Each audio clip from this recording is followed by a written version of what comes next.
Security is set to be tight in the French capital ahead of a France-Israel Nations League match at the Stade de France.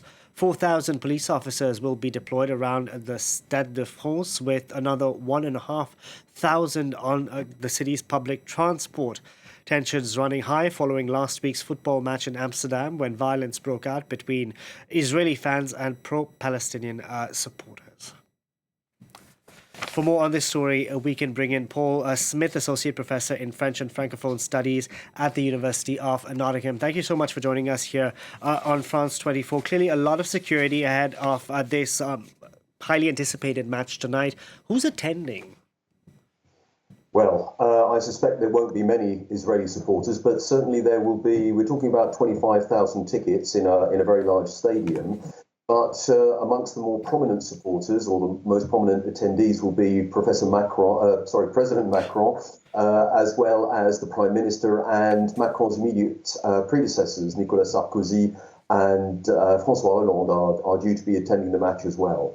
Okay, so three French presidents, two former, one current, due to attend this match. And this match, of course, comes a day after a controversial gala was held in the French capital, where Israel's far-right finance minister was invited. Clearly, a lot of people in this city frustrated that gala was allowed to take place.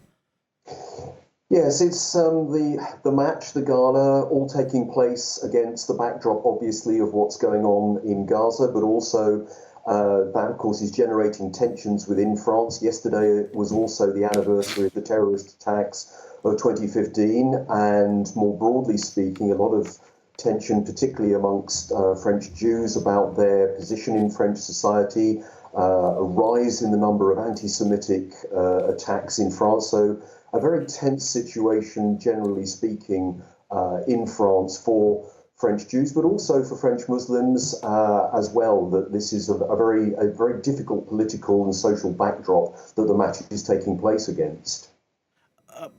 Paul Smith, France has a sizable Jewish population, a sizable Muslim population as well. Is that why Paris's messaging, its handling on how to support this conflict, who to support in this conflict, is that what's complicated Paris's position?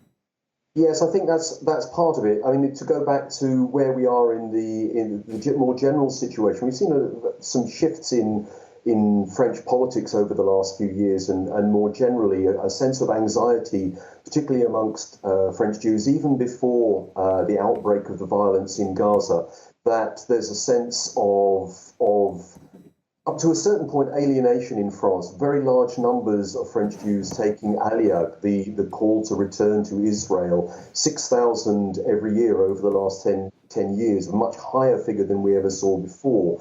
And that kind of anxiety is very clearly there, but also, of course, a reconfiguration as well in French politics, where the French far right, we were talking earlier on about Marine Le Pen, how they are now posing as the champions of protecting French Jews from anti-Semitism, in particular a number of high-profile French Jewish figures in the last elections saying that they would support the Rassemblement National these days. So there's a ferment there that's very much present. You mentioned a large French Jewish population, but also something like, well, we don't know the exact figures, but 6 million people in France who are Muslims. So that's a very big population. So that's a potential source of ferment. So that's not to say, by the way, that 6 million French Muslims are fermenting, are difficult, not at all.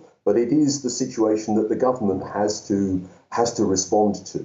Indeed, and we've also seen it's not just in France where far-right figures have suddenly become backers of Israel, but this is a Europe-wide phenomenon, isn't it?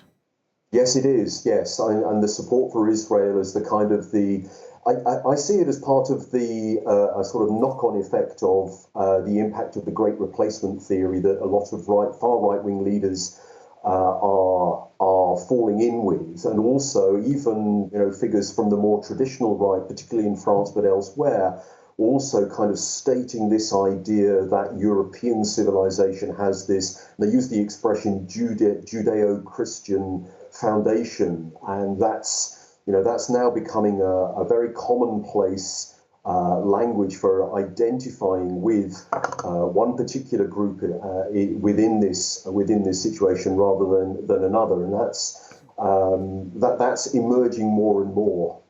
Paul Smith, thank you so much for joining us on the program today. Thank you.